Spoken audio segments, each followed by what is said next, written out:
Hej, mit navn er Rasmus. Jeg er skipper på Karbak, som I måske kan se her. Og sådan generelt så har jeg det med at ytre mig om fiskerirelaterede ting. Plastik er ikke sådan direkte fiskerirelateret, men så alligevel. Fordi udover at have været fisker i 30 år, så har jeg også været skraldemand i Nordsøen i 30 år. Og har egentlig lidt stærke meninger omkring det der plastiksjov der. Fordi når jeg ser, hvordan plastikmængden i Nordsøen den er faldet de sidste 20 år, så er det tydeligt, at debatten omkring plastik og forbuddet mod, at skibe må smide plastik i havet, og ikke mindst, at det ikke kun er Danmark, der tager imod affald, fordi at det har i hvert fald hjulpet en hel masse. For bare 10 år siden, der var det sådan, at hvis jeg kom i havn i Holland eller Skotland eller Norge, og gerne ville af med det plastik, vi havde samlet fra, så skulle vi i hvert fald smide det på kajen i mulm og mørke, fordi eller også så skulle vi betale for at komme fra det, eller komme af med det. Sådan er det heldigvis ikke mere. Og det er tydeligt, at der er slet ikke det plastik, som der var engang. Her, der står vores affaldscontainer. Og jeg ville sådan set rigtig gerne kunne have vist jer noget plastik, som vi har fanget den her tur. Vi har fisket i 3 døgn. Men det er simpelthen så lidt, at jeg kan nærmest ikke finde det, tror jeg. Vi fangede noget gammel travl. Og det er sådan set 90% af det affald, vi fanger i dag. Det er gamle fiskeredskaber. Så for mig at se, så er det i hvert fald tydeligt, at der bliver slet ikke udledt plastik i nogle mængder, som betyder noget i Nordsøen i dag. Og så ved jeg godt, at der er nogle mekanismer, som gør, at vi måske ikke er det sted, hvor vi ser mest plastik, uanset hvor meget der bliver smidt ud. Men det er stadigvæk tydeligt, at mængden af plastik, den bliver mindre og mindre hele tiden.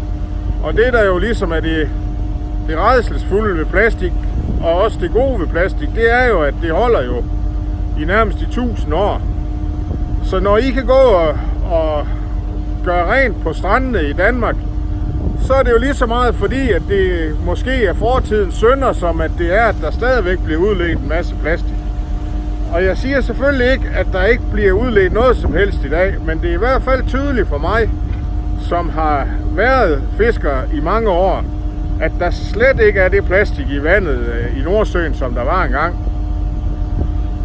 Så når jeg kigger ud i vandet, og det gør man jo en del, når man er herude, så ser vi aldrig nogensinde plastik, der er, eller noget andet, der sådan ligger og driver i vandet. Og helt tilbage til dengang jeg var en lille dreng på cirka 10 år, der druknede fyrmesteren i Hanstholm. Og min far, han havde dengang en jolle, og jeg kan bare huske, at den måned, der gik ind til, at han blev fundet, eller liget blev fundet, der hver gang vi så et stykke plastik, eller nogen, der havde smidt gummitøj, eller et eller andet ud, så sad jeg der med en kæmpe klump i halsen, fordi at jeg forestillede mig, at det måske var ham, der var der. Og det var altså mange gange sådan en lille sejltur med min fars jolle. Så jeg synes, hele debatten er i hvert fald langt hen ad vejen forskruet. Fordi når nu er der kørt kampagne på TV2 her den sidste uge, og så bliver der vist billeder af skildpadder og fugle med plastik, og det lyder jo som om, at der er plastik i stort set hver 10. fisk. Det tror jeg, der var en fra WWF, der sagde. Vi fanger rigtig mange fisk med Karbak, og vi renser selvfølgelig de fisk, vi fanger. Og vi har ikke set en eneste fisk med plastik i, mens jeg har været ombord i 5 år. Hvor vi i hvert fald, altså, det kan godt være, at der har været en fisk med plastik i, men det har i hvert fald ikke været sådan, at der har været en fisk, der har set syg ud, og vi har renset den og set, at det var fordi, den havde maven fuld af plastik. Og udover at være fisker, så er jeg også ivrig fotograf. Og i samarbejde med en, der hedder Bo oppe i Nord-Norge, der har jeg lovet ham, at hvis jeg havde mulighed for det, så ville jeg tage billeder, når der kom fugle, der var pakket ind i plastik eller net eller et eller andet. Og det er, jeg tror det er 3 år siden jeg lovede ham det. Og jeg har taget billede af én fugl. Det blev nogle fine billeder. Men det siger mig bare, at problemet er altså ikke særlig stort i Nordsøen. Jeg vil vise et lille klip fra Rasmus Tandholt, som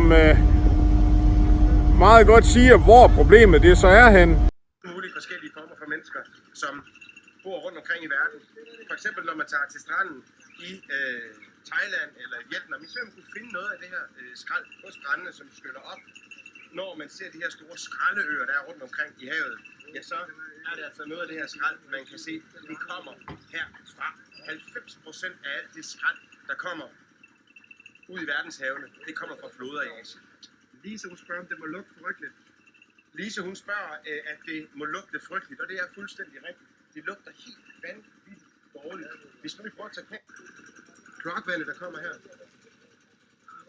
det kommer direkte ned i floden. Derfor lugter det utroligt. Det ser ikke særlig sjovt ud, det der, hva'? Jeg tror, mange af jer godt kan se, hvad jeg mener, når jeg siger, at indsatsen kunne gøres meget bedre. Jeg siger ikke, at vi skal blive ved med at bruge så meget plastik, som vi har gjort. Men det er stadigvæk sådan, at i Danmark og Norge og så videre, så bliver det plastik vi bruger enten genanvendt eller i hvert fald brændt. Og så er problemet med det sådan set ikke særlig stort. Men det er i hvert fald et problem, hvis det er sådan, at vi ikke snart får sat en prop i hullet dernede i Sydøstasien, hvis de virkelig udleder 90% af alt det plastik, der kommer i havet, i havene. Så det var et lille personligt indskud i en plastikdebat, som jeg i lang tid har gået og været træt af, fordi jeg synes perspektivet i det er hul i hovedet. Fordi selvfølgelig skal vi arbejde i det, og butikker og dem, der leverer og så videre, skal reducere plastik, hvis de kan. Men altså, plastik er sgu ikke noget problem, hvis det er sådan, at det bare bliver genanvendt eller brændt i et forbrændingsanlæg, der renser røggasser. Men derimod alt det der sker i Sydøstasien, der kunne i hvert fald godt delegeres nogle penge ud til at hjælpe dem, inden det går helt galt.